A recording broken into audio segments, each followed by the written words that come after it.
ladies and gentlemen. You are all by now familiar with the brutality and the dastardly manner in which 26 innocent lives were prematurely terminated at Pahalgam on the 22nd of April.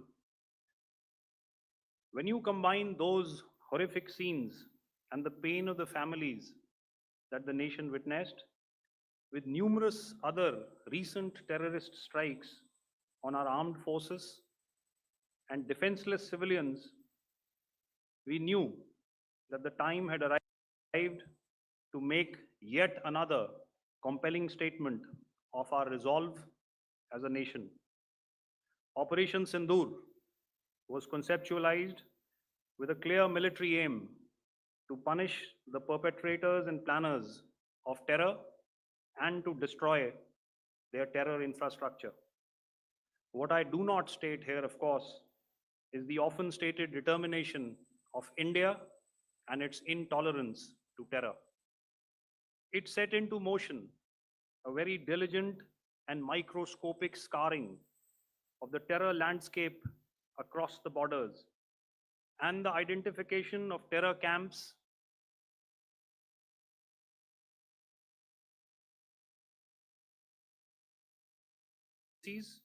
to be inhabited.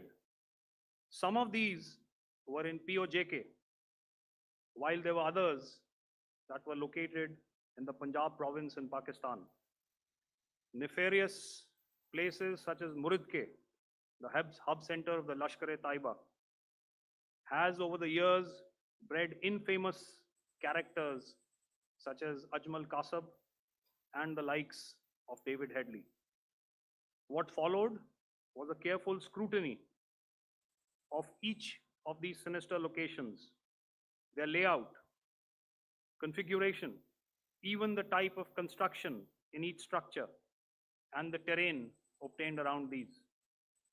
This was with an obvious intent to deduce and identify the exact vector that was required for their neutralization, as also the eyes in the sky that we would send up to ensure that we brought back evidence that we had indeed targeted what we set out to. The precise images of these engagements on that fateful and historical night have already been showcased during the first press statement on the 7th of May that was helmed by our Foreign Secretary. I have no doubt in my mind that we achieved total surprise, and those strikes across those 9 terror hubs left more than 100 terrorists killed, including high-value targets such as Yusuf Azhar, Abdul Malik Rauf, and Mudassir Ahmed that were involved in the hijack of IC-814 and the Pulwama blast. The line of control was also violated soon after by Pakistan, and the erratic and rattled response of our enemy was apparent from the number of civilians, inhabited villages, and religious sites such as Gurudwaras that were unfortunately hit by them, leading to a sad loss of lives. The Indian Air Force played a major part in these strikes by engaging some of these camps, and the Indian Navy provided wherewithal in terms of precision munitions. The Indian Air Force obviously had their assets up in the sky, and I will here request Air Marshal Bharti, the Director General of Air Operations, to detail for you the methodology that the men in blue adopted to successfully manifest this mission. Thank you, Rajiv. A very good evening, ladies and gentlemen. It indeed is a difficult time that we have to come here like this and brief you. We could have done without this, but we had no choice. As the DGMO has detailed, the event was precipitated by the dastardly act at Pahalgam. The sequence of events have already been detailed. We carefully selected the targets, and out of the 9 selected targets, the target systems that were given to the Indian Air Force were the notorious training camps at Bhavalpur and Muridke, these being further from the international boundary. Through critical target system analysis, we analyzed what was to be done to annihilate these targets and plan to engage these targets with precision air-to-surface guided munitions so as to avoid collateral damage. The modalities of planning process, I will not go through at this instant. However, what I would like to show you is the results that we achieved through our targeted airstrikes. Could I have the second slide, please?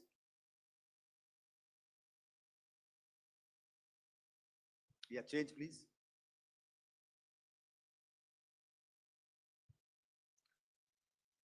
Okay. This is what the terror infra at Muridke looks like. If you see, north is as indicated, and to the right is east, where the international boundary lies. Could we have the next slide, please?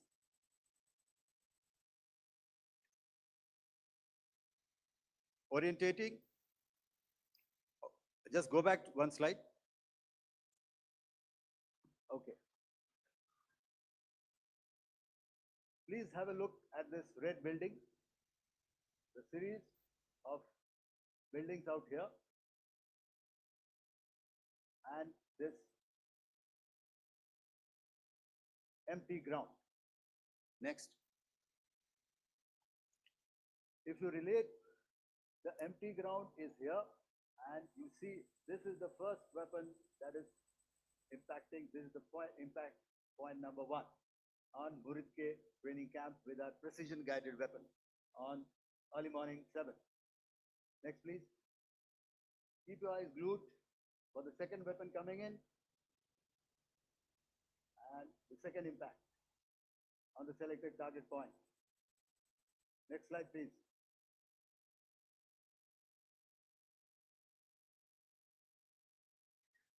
Third weapon, third impact. Continue. And fourth weapon, fourth impact. So through these targeted and precision targeting, we addressed the target at Muridke, which was the training infrastructure. Can you hear me? All right. Okay, I'll come closer to the mic. Now we go to the next target, which is the Bhavalpur training camp. Next slide, please. Okay, just wait. So the effect, if you see, the impact point, if I can point out, this is the impact point. The ammunition has gone through the roof and it has created a blast inside, the photographs of which you would have, all of you would have seen. And the red building, after that, there was this double-story building. It has been completely decimated by our precision targeting. Next, please. The target system, which was in the north, a series of buildings. I'll show you how it looked. Next. Completely destroyed by our precision targeting. Next.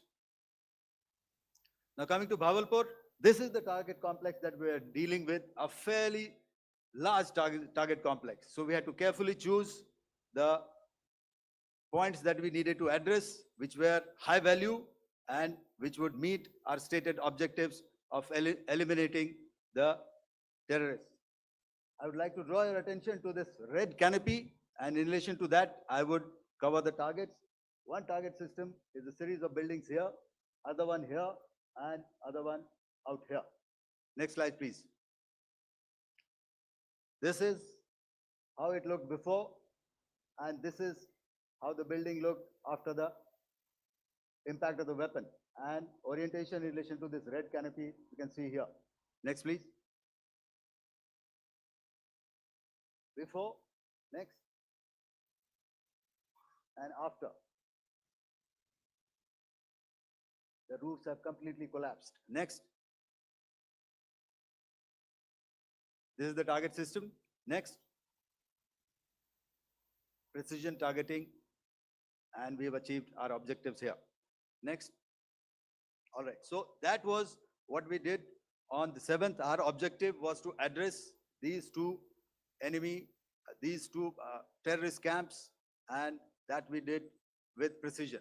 And thereafter, we maintained a robust air defense posture, because remember, our objective was to target the terrorist and terrorist infrastructure, not any other infrastructure, not the Pakistani military, not the Pakistani any other infrastructure. So that is what we have maintained on the 7th of May. However, what we saw in the evening of 7th of May, we were saturated with a raid of Pakistani unmanned aerial vehicles and small drones. And these came in waves in our civilian areas, over our military installations, and all of them were successfully intercepted. Few of them did manage to land. However, there was not much damage that they did. And we have our robust counter-US hard kill and soft kill systems which did the job. However, the difference here was that we had targeted the terrorists. The adversary now has targeted our civilians and the military infrastructure. So it had to be responded to. So in a quick and calibrated response, that very night, we struck their radar installations at Lahore and close to Gujranwala, the LYT installation, to indicate to him that we are ready, yet we do not want to escalate. Our fight was with the terrorists and not with the Pakistani military establishment. Thank you.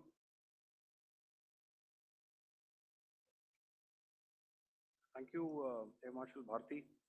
So, ladies and gentlemen, he's outlined operations not only on the night of 6th and 7th of May, when Operation Sindoor commenced, but also on the subsequent night.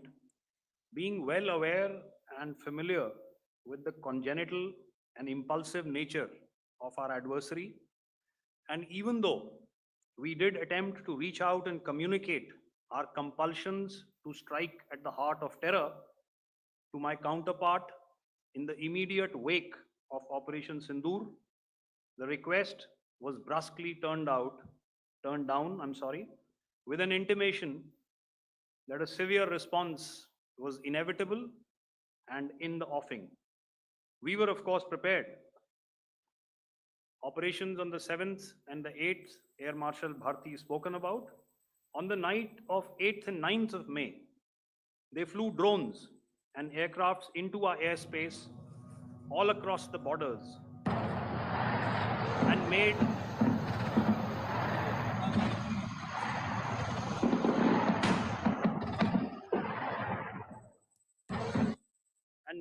largely unsuccessful attempts to target numerous military infrastructure.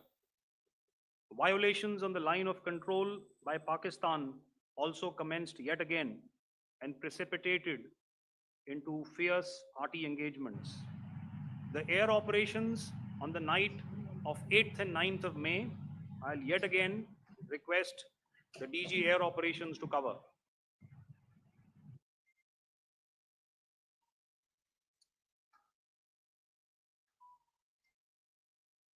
So I just covered what happened on the night of 7th and 8th.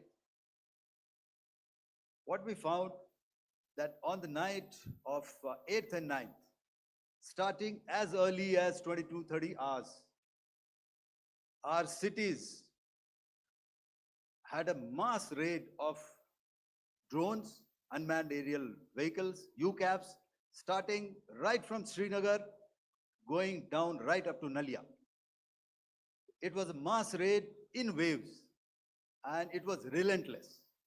However, we were prepared and our air defense preparedness ensured that there is no damage on ground or to any of the intended targets that the enemy might have planned for. The difference between 7th night and 8th night was that on 7th night, he sent in his Yiha class of UAVs. However, these UAVs can go some distance, they are armed. However, on the 8th, less numbers of armed UCAVs were there or UAVs were there, and more numbers of quadcopters, maybe for surveillance or just for harassment of civilians. This continued till midnight. Our air defense preparedness ensured that there was no damage on the ground, either to the military installations or to the civilians. However, the enemy had yet again shown that he wanted to up the ante and he wanted a fight, and we were up to the task. In a measured and calibrated response, we once again targeted his military installations, which included his SAM sites at Malirkant. This also included his surveillance radar sites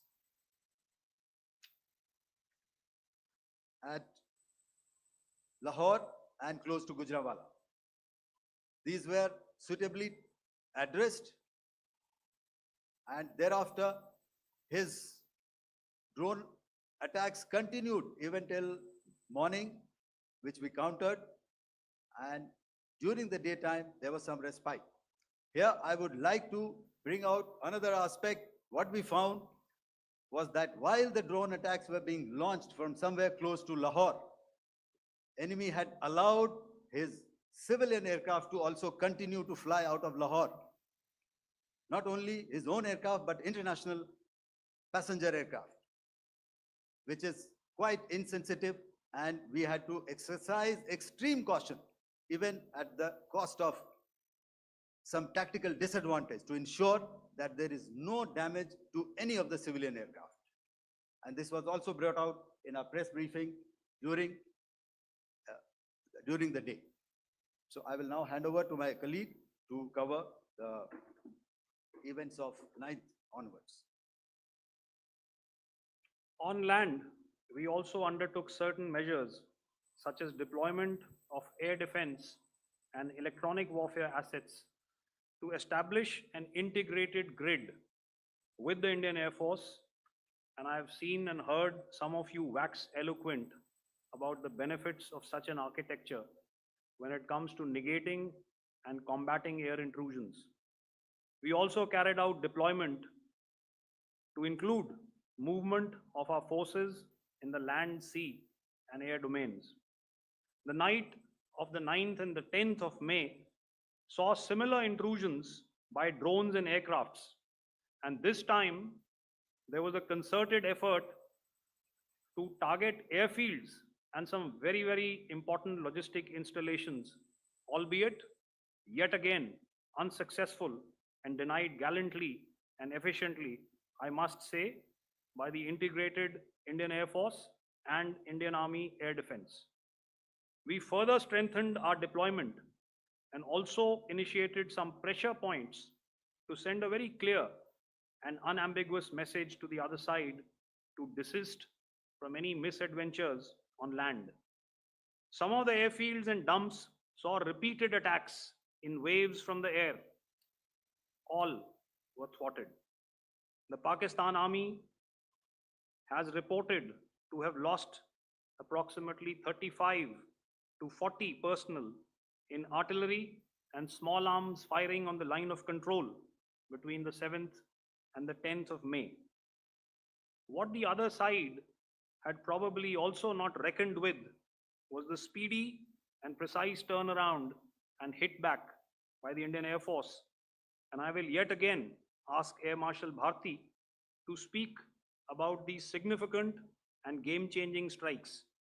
I will thereafter request Vice Admiral Pramod, my colleague and Director General of Naval Operations, to tell us about some very telling naval maneuvers in the Arabian Sea that exerted pressure on the night of 9th and 10th of May.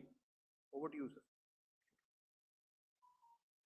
Commencing about 2000 hours, that is 8 p.m. local time, on 8th of May, several Pakistani unmanned aerial systems, drones, combat vehicles attacked multiple IF bases. These included Jammu, Udhampur, Pathankot, Amritsar, Bhatinda, Nal, Dalhousie, Thois, Jaisalmer, Uttarlai, Falodi, Nalia. These were almost simultaneous and they came in waves. All our AD guns and other systems were waiting for them. All these waves were neutralized by our trained crew using the air defense systems that they have. And also, some of them were utilized using our legacy systems like Pechoras and IF Summer, which we have recently acquired. And some were neutralized by the Garud snipers. There was no damage on ground from these incursions and these mass raids, if I could call them, from the Pakistani side. However, following these relentless attacks on our air bases, on our forward positions, and on our civilian targets, this was time to convey some message to our adversaries. And therefore, a decision was taken to strike where it would hurt. And towards that in a swift, coordinated, calibrated attack, we struck his air bases, command centers, military infrastructure, air defense systems across the entire Western Front. The bases we struck include Chaklala, Rafiki, and mind you, Chaklala is Islamabad. Rahim Yar Khan, Sakar, sending a clear message that aggression will not be tolerated.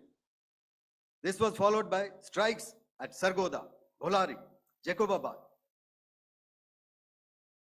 We also struck the C2 centers at Murid, the UAE complex at Murid, Rafiki, radar at Chunia, which I will show you, Rahim Yar Khan airfield, and the unmanned combat aerial vehicle hangar at Sakar.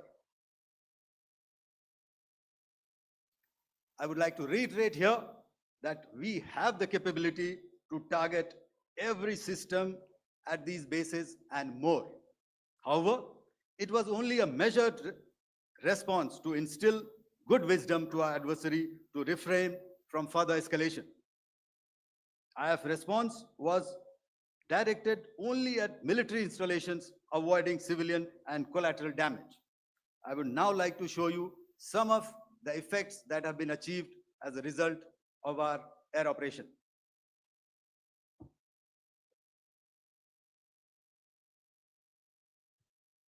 Here is the Pasroor air defense system. If you could see, zoomed up view. This is the radar mounted on a high tower. And after the strike,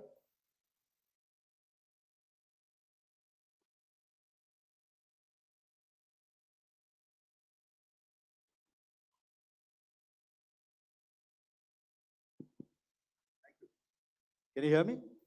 Yeah, thank you. And after the strike, this is what has happened. This radar has been taken out, completely burnt. Next slide, please. The Chunia air defense radar, which was taken out on 7th and 8th. This is the radar site. A blown up photograph once again on a tower, not very clear, but what you see very clearly is the after effect after we have stuck. The radar head has been completely decapitated. Next slide, please. Arifwala air defense radar. In this complex, you see how it looked before, blown up image, and after really blown up. Next. Now coming to Sargodha airfield. Remember, this is one of their important airfields wherein they have a lot of assets, F-16s, other assets which they keep getting, training institutes. And we have stuck this airfield. It is not, if you zoom in here, then one impact point here on the runway and second impact point of our weapon, precision weapon on the runway. And if you see this blown up, repairing going on, same here. Next. Raimiar Khan. This is the area we have stuck. A deep strike out here and one complex here. So this is how it looked before, and same, you see a big crater, another crater here, and this complex, after strike, neutralized. Next. Chaklala airfield, Noor Khan, once again a major air base, a lot of their logistic assets out here. This was the chosen complex that we intended to strike and convey a message. Next slide, please. This is how it looked before, and this is how it looked after our strike. Next. Sakar. We chose the radar site at Sakar. This is the radar site. And after it was struck, this is the aftermath, completely burnt out. Next, please. Aircraft shelter. This is how it looked before the strike, and this is how it looked after the strike. The roof of the buildings completely caved in and burnt. Next. Bolari airfield, aircraft hangar. This is how it looked before, and this is how it looked after the precision strike. Next. Jacobabad, aircraft hangar, and this is how it looked after. Next. So what I'm trying to convey here, ladies and gentlemen, is to start with, our fight was neither with the Pakistani military nor with anybody else who's there on the other side. Our fight was with the terrorists. We neutralized the terrorists that we selected to be neutralized, and thereafter, we only maintained the air defense posture. However, we were relentlessly pounded by waves after waves, night after night, by his UCAVs, by his drones, and by his other unmanned aerial systems. And that left us with no choice but to retaliate, and yet our retaliation was calibrated, it was graduated, and it was proportionate. Thank you.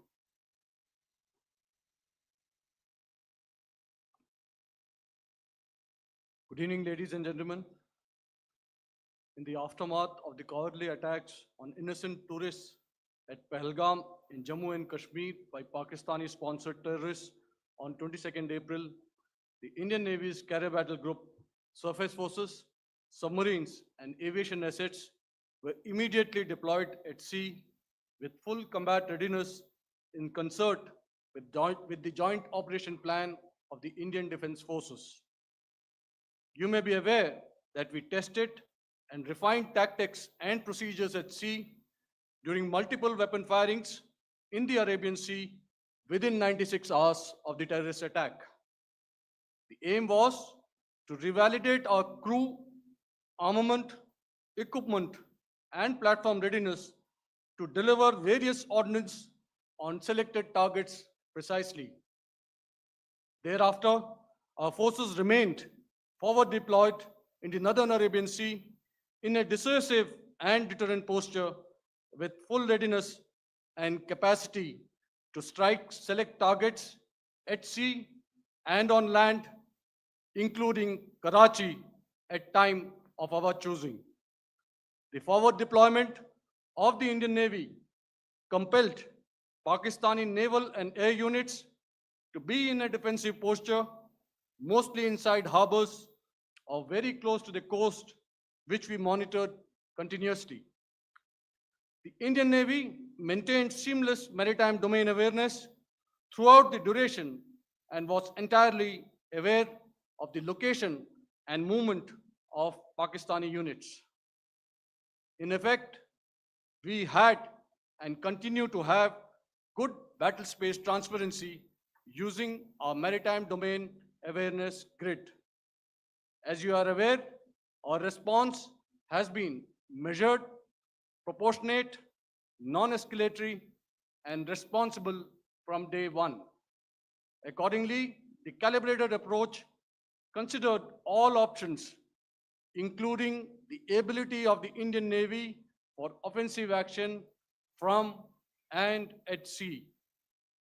As part of this escalation control mechanism, the application of force by the Navy was planned in a synchronized manner in coordination with the Army and Air Force, the highlight being teams from the three services working closely in an integrated manner.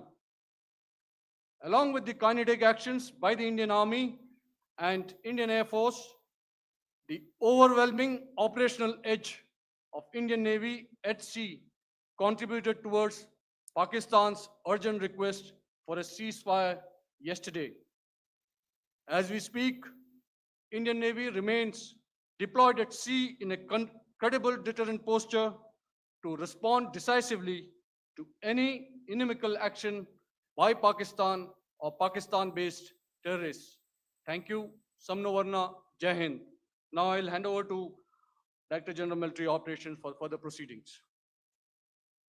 Ladies and gentlemen, on the 10th of May, in the morning, even as we were getting into a huddle to wargame the events of the previous night, a routine exercise, I received a message on hotline from my counterpart in Pakistan seeking my willingness to communicate. Since our initial aim was to strike at terror camps, and all our actions in the subsequent days were in response to the intrusions and violations by the Pakistan Air Force and its army, it was decided that I would indeed speak with my counterpart. You are already aware, I've seen it being covered on national television, that my communication with the Pak DGMO was conducted at 15:35 hours yesterday and resulted in cessation of cross-border firing and air intrusions by either side with effect from 1700 hours 10th of May, after he proposed that we cease hostilities. We also decided to further speak on the 12th of May, that's tomorrow, at 1200 hours, to discuss the modalities that would enable the longevity of this understanding. However, disappointingly, and must I add,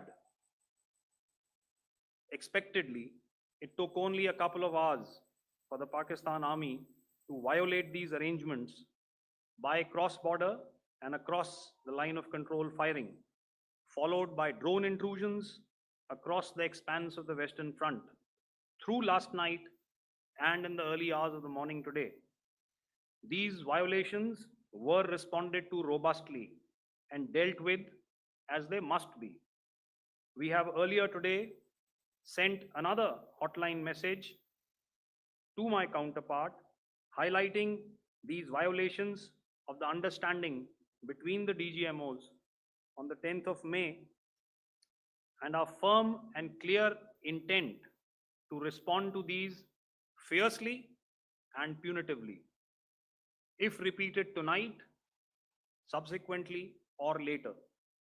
In this regard, I must inform all of you that the Chief of Army Staff has earlier today conducted a security review and has granted full authority to our army commanders for counter actions in the kinetic domain in case of any violation by Pakistan. In the end, I pay my solemn homage to my 5 fallen colleagues and brothers from the armed forces and civilians who have tragically lost their lives in Operation Sindoor. Our hearts go out to the bereaved families, and we express our solidarity to them in this lifetime and beyond, at this grave juncture in their lives. Their sacrifices shall always be remembered and spoken of in glowing terms by a grateful nation. We have thus far, ladies and gentlemen, exercised, and my colleague Pramod highlighted this, immense restraint, and our actions have been focused, measured, and non-escalatory. However, any threat to the sovereignty, territorial integrity, and safety of our citizens will be met with decisive force. Jai Hind. Okay, ladies and gentlemen, we are now open for questions. All right, now since I would not know all of you, I would expect you to please raise the placard or your hand, and once I indicate, I expect you to please give out your name and the media group that you belong to. Keep your questions short so that we can take as many questions as possible. Also, ladies and gentlemen, kindly bear in mind that confidential aspects may not be answered by the 3 DGMOs. Right. I've got a lot of hands here. Let me start from the left. Left foot always in front when we start marching. So here we have to the left, okay. Yeah, 238.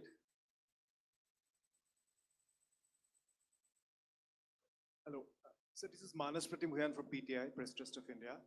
So the understanding that was reached yesterday on stopping the military operations and actions, was it for just 3 days? And what would be the cost escalation if there is violation of this understanding by the Pakistani side?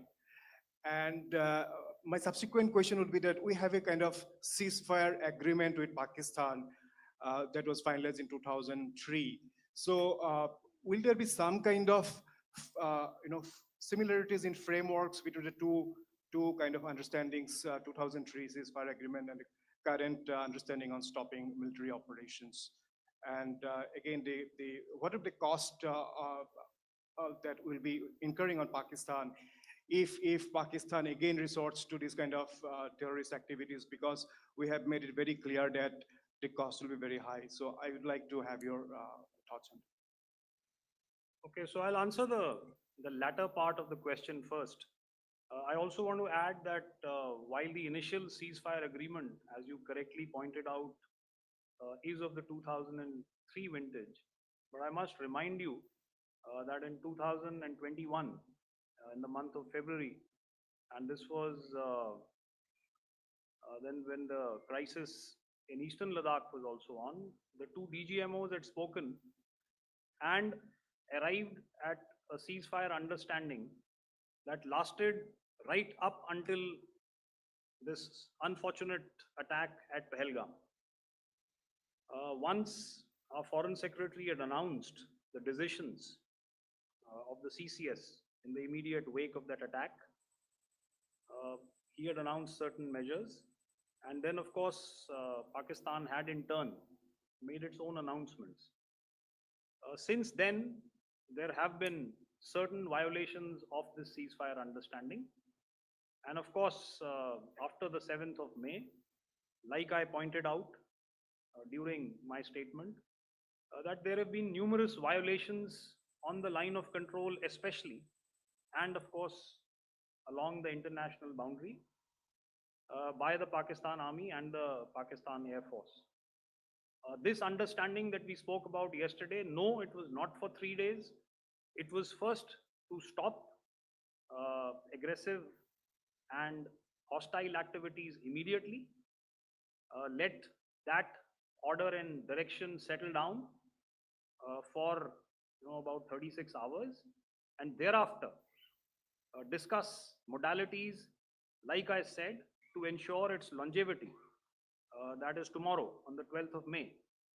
But unfortunately, we had a violation starting at approximately 1900 hours last night.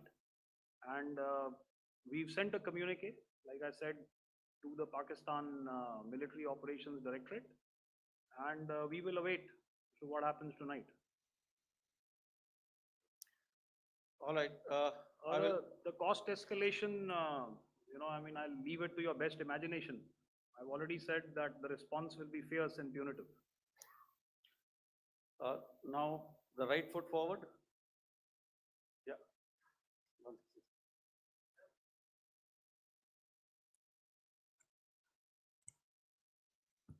Sir, I'm Ajit Dubey from ANI, sir.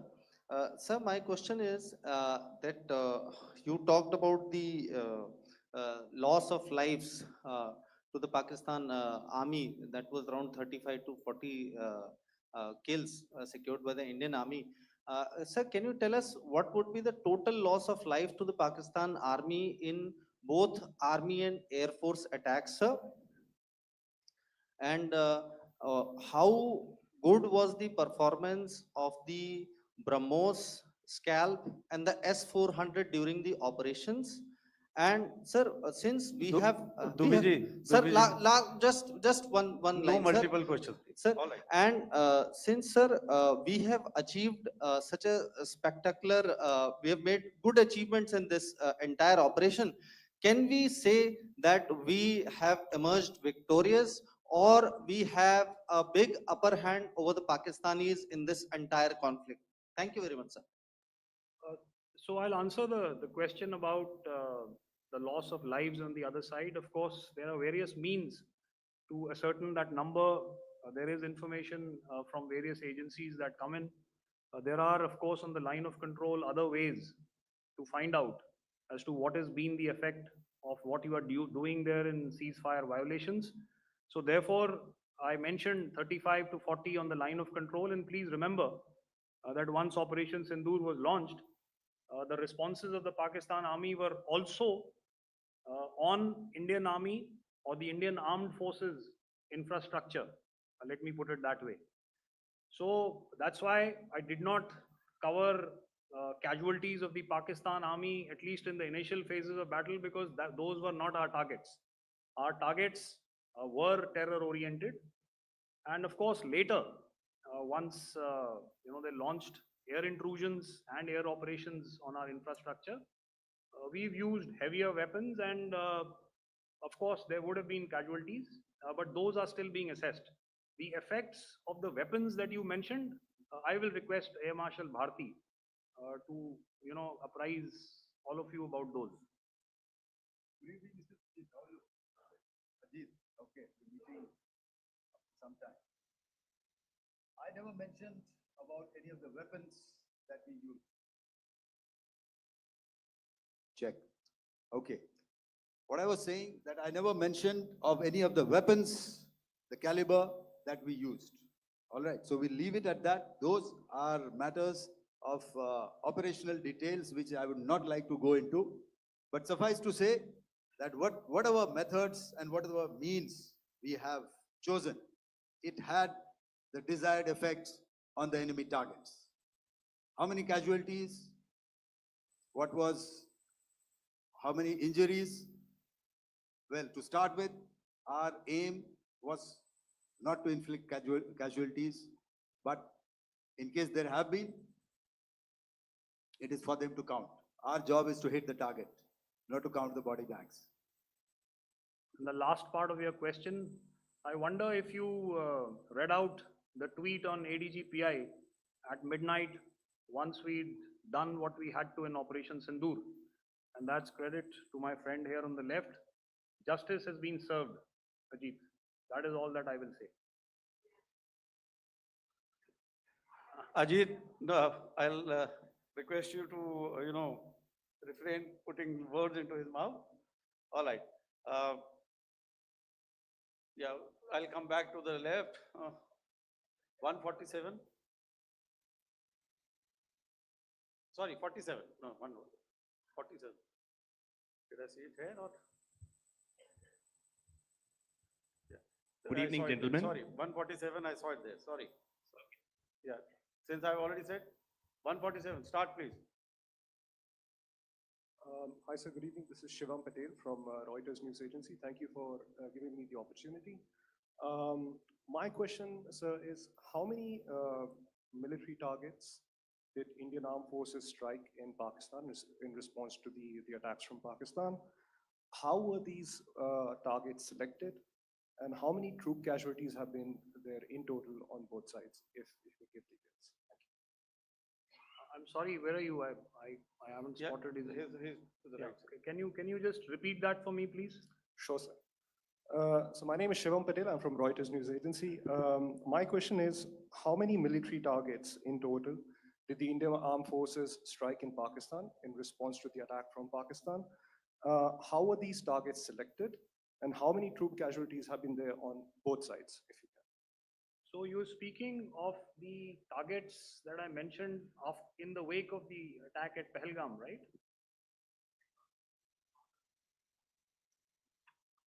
Yeah, I think it's amply clear to everybody here that the Pakistan army has not crossed the international boundary, neither in the plain sector nor on the line of control. So the intrusions have been in the air. There have been certain attempts on the line of control when ceasefire violations have been on to try and infiltrate and carry out and perpetrate activities that we are all very well familiar with.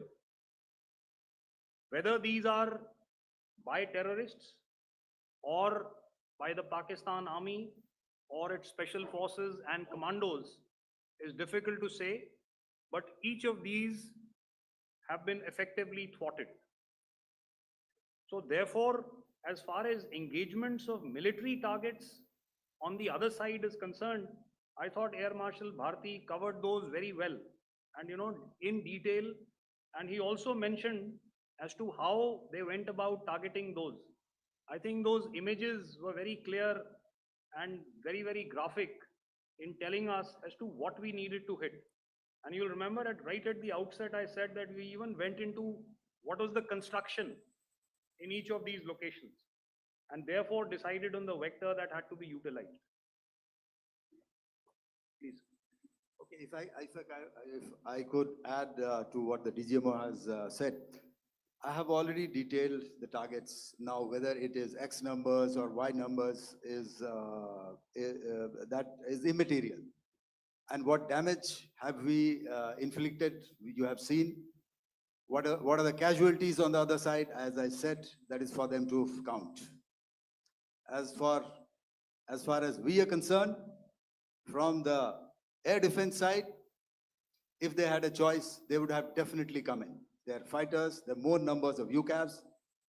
It is not that they did not intend to come in. It is only that our robust AD posture prevented them from coming in. So that must be known, and that must be realized by all the audience here. Yeah, I'll come to the left now, 24.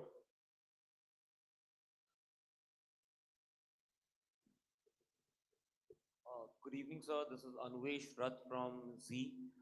Sir, I wanted to know on the first briefing, which was done by FS and two representatives from Air Force and Army, you showed a list where there was 21 places in that list.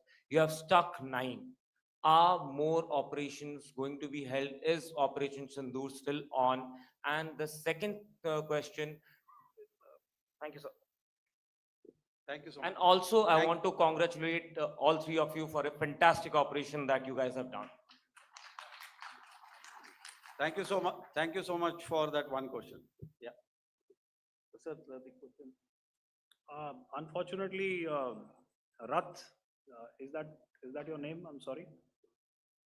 As far as operational details are concerned, I am not in a position to share those right now. But I think I'll take a cue from Pramod. He said towards the end that the Indian Navy is still in a posture that is deterrent. And I have already made it very clear towards the end of what I said that it's only a couple of hours ago that the Chief of Army Staff has carried out a security review and he's authorized our army commanders to deal with violations of any kind from across the borders in a manner that they deem fit. So again, to reiterate, the response will be fierce and it will be punitive.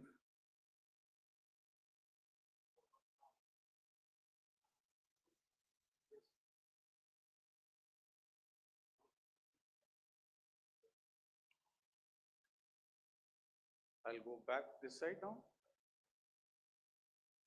Yeah, 255. She said middle wale kya karenge? So 255. Oh, sorry. Good evening, sir. Yeah, 255. I'm Shailesh from National Defense. Please allow me, first of all, to pay my gratitude for protecting us Indians. Thank you very much. Sir, since the enemy has been talking about uh, taking down our aerial platforms,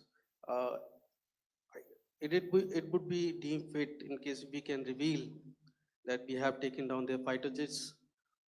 What could be the number?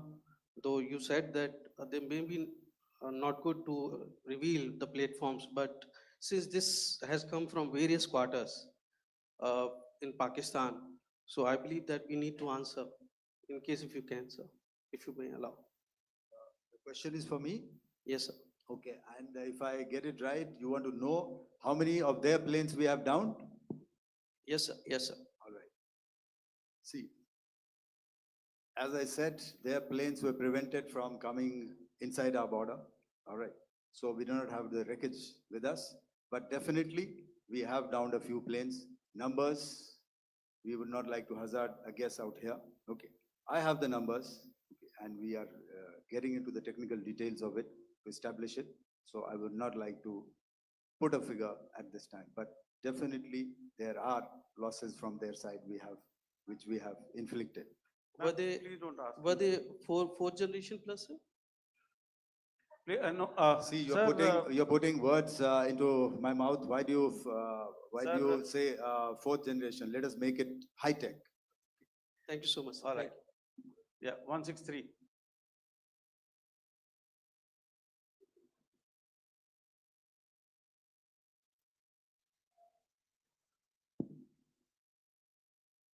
तो मैं मंजीत नेगी हूँ आज तक से। मेरा सवाल ये है कि इस पूरे ऑपरेशन में जो आतंकी ठिकानों को निशाना बनाया गया, क्या नंबर्स कुछ बता सकते हैं कितने आतंकी मारे गए? कुछ नाम सरकार मतलब कुछ नाम मीडिया में आए भी हैं जो बड़े उसके मास्टरमाइंड थे। और एक सवाल जो आज एयरफोर्स ने भी ट्वीट किया कि ऑपरेशन सिंदूर अभी जारी है और सरकार की तरफ से भी कहा गया। और पिछली बार जब विदेश मंत्रालय की प्रेस कॉन्फ्रेंस पहली हुई थी उसमें वो लिस्ट दिखाई गई थी कि 21 टेरर कैंप आइडेंटिफाई किए गए हैं। तो क्या जो बाकी बचे हुए टेरर कैंप उन पर भी कार्रवाई होगी? और एक नंबर अगर आप बता पाएं कितने टेररिस्ट मारे गए? Manjeet ji, 3 questions. The third one has just been asked here before. So 21, this thing. So I'll request the first two to be answered so that we have more number of people who can ask. Manjeet, जब मैंने statement दिया तो मैंने शुरू में ही कहा कि जैसे ही ऑपरेशन सिंदूर कॉन्सेप्चुअलाइज हुआ तो हमारा जो पीछे की कार्रवाई होती है स्पेड वर्क और टारगेट्स को आइडेंटिफाई और एनालाइज करने की कार्रवाई शुरू हो गई थी। मैंने जब स्टेटमेंट दिया तो मैंने बताया कि बहुत सारे थे, हमने 21 दिखाए होंगे और भी हैं, लेकिन वो लिस्ट फिल्टर करते करते 21 तक पहुंची। अब क्या आगे एंगेज किए जाएंगे? अगर जरूरत पड़ेगी तो जरूर एंगेज किए जाएंगे, लेकिन मैंने बताया कि इस समय जो इंट एजेंसीज ने हमें बताया कि फलाने कैंप में प्रेजेंस है, हमने उनको एंगेज किया। कुछ नाम मैंने लिए, कुछ नाम अभी पुख्ता किए जा रहे हैं। मैंने आपको बताया कि जो इंट एजेंसीज ने अभी तक असेसमेंट किया है उसमें उन्होंने कहा है कि तकरीबन 100 से ज़्यादा मारे गए हैं।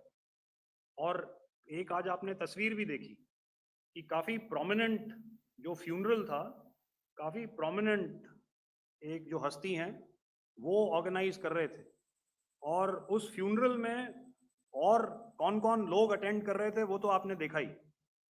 तो आप लोग सब समझदार हैं, और मुझे ये कहने की ज़रूरत नहीं है कि इन लोगों को कहाँ से सपोर्ट मिल रहा है।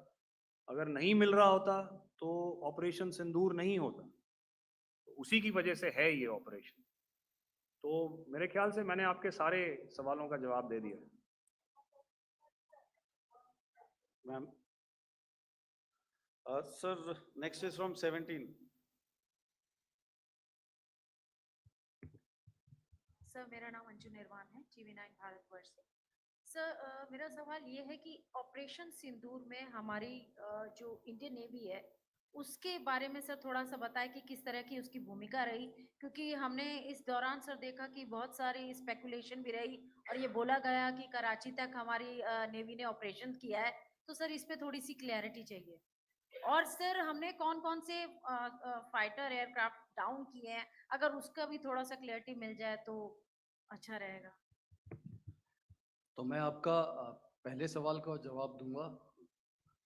I will make few sentences and leave it for your imagination. First of all, as I mentioned, we have quantitative and qualitative edge to deliver a massive blow to our adversary, and we completely dominate in the maritime front. Indian Navy's action is part of the escalation ladder mechanism which we have worked out amongst 3 services. This time, if Pakistan dare take any action, and Pakistan knows it, what we are going to do. That's all. आपके सवाल का जवाब मैं पहले दे चुका हूं। आपके सवाल का जवाब मैं पहले दे चुका हूं, इसलिए मैं बस उस तक ही सीमित रखूंगा और इतना कहना चाहूंगा कि आने वाले दिनों में आपको खुद ही पता चल जाएगा, और ऐसी बातें छुपी नहीं रहती हैं, तो पता चल जाएगा। So at this time we'll just let it be. Okay, ladies and gentlemen, we have one or two more questions, sir. So please, they are going to be outside. You can speak to them there also. 104, 104.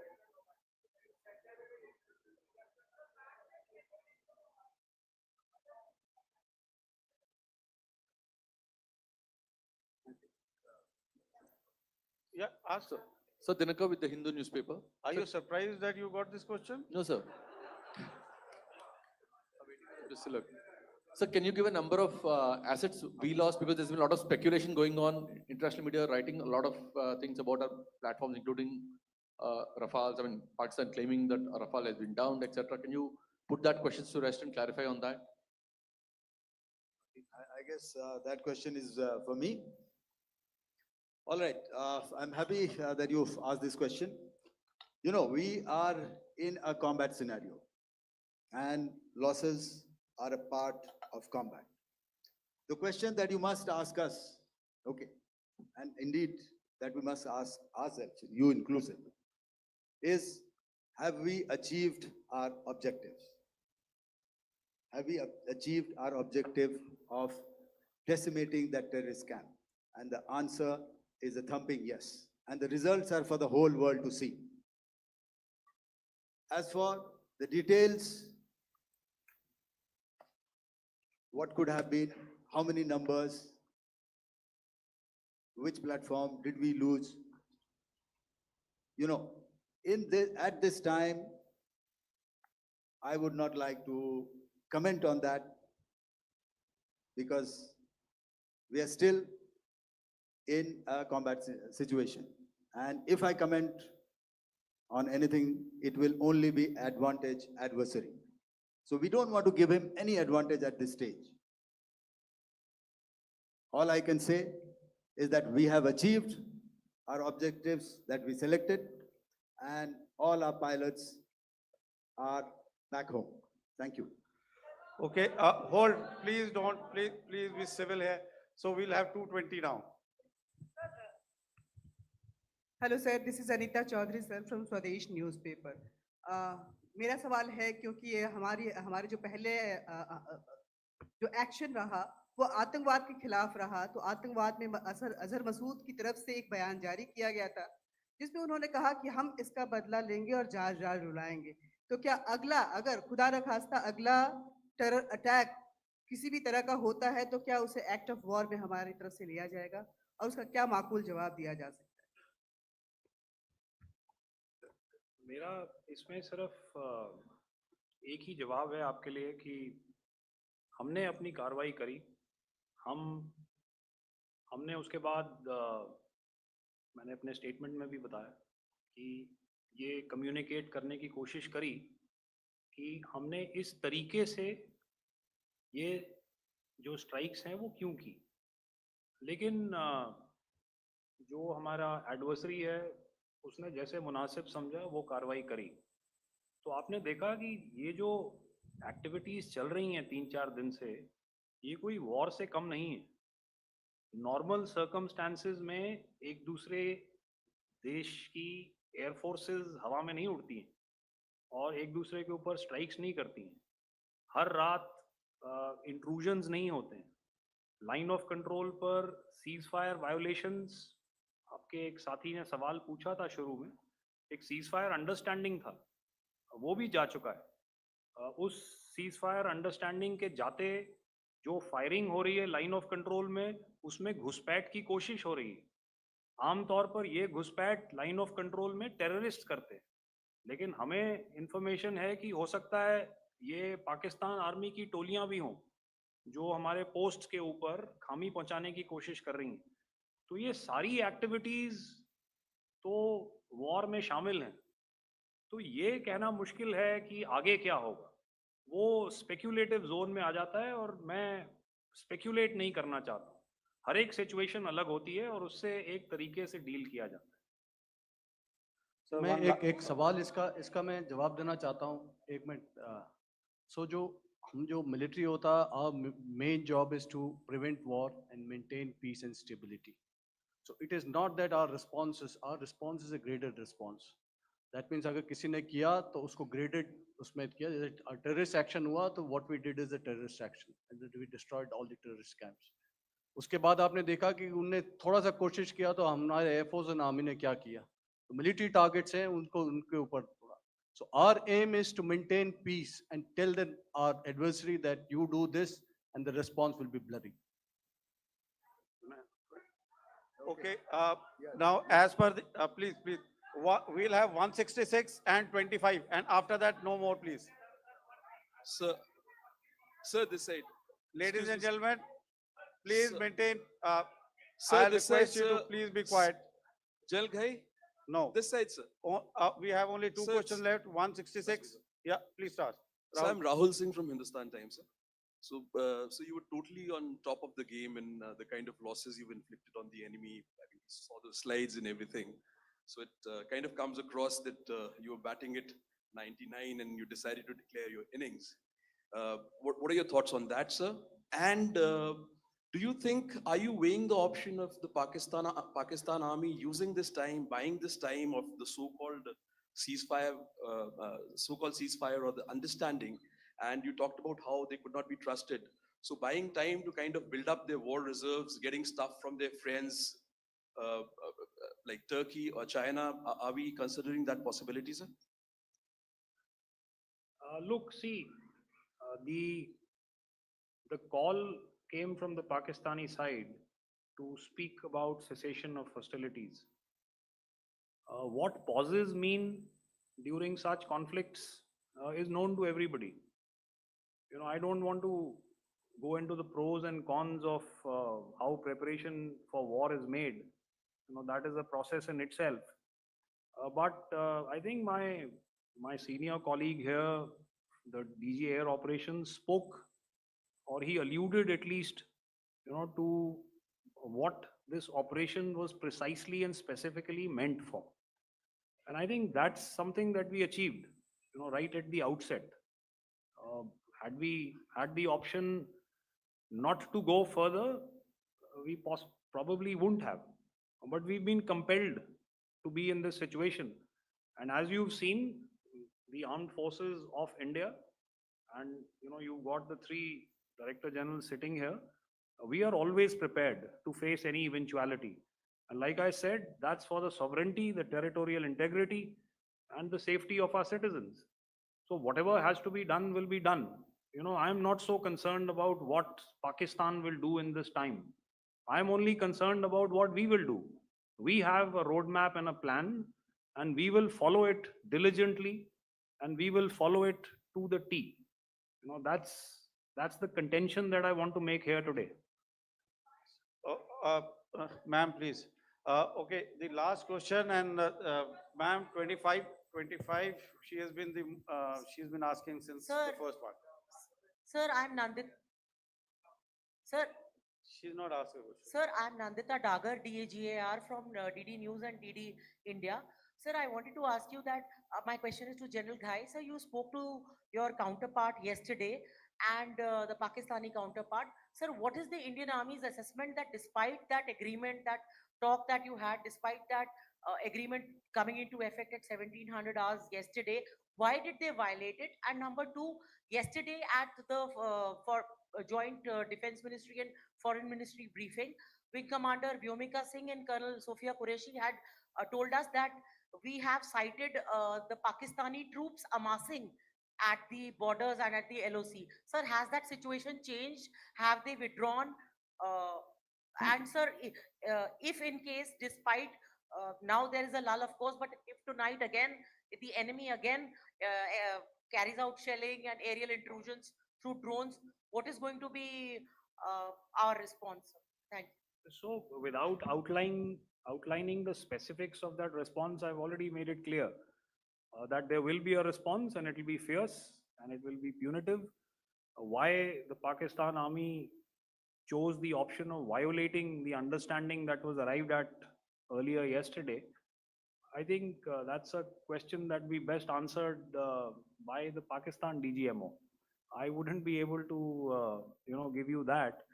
But, in situations such as these, and if you go back into any conflict, sometimes these understandings take time, to fructify and manifest on ground. But without, getting into the reasons, it is our mandate to be prepared at all times, and that we were. It's not as if because there was an understanding we weren't prepared. I must tell you that the armed forces were on a very, very high alert, and they continue to be in that state even as we speak. Oh, all right. Ladies and gentlemen, please, ma'am, please. Okay, thank you so much for coming today. Those who have missed asking a question, those who have missed, see, I knew I'll grab this attention from you like this. Those who have missed the opportunity to ask a question can give me a written one. I will definitely get back to you with that. And also, they are they are invited for a cup of tea in my office day after tomorrow. Thank you, ladies and gentlemen, for coming. Thank you. Thank you very much. Jai Hind. Jai Hind.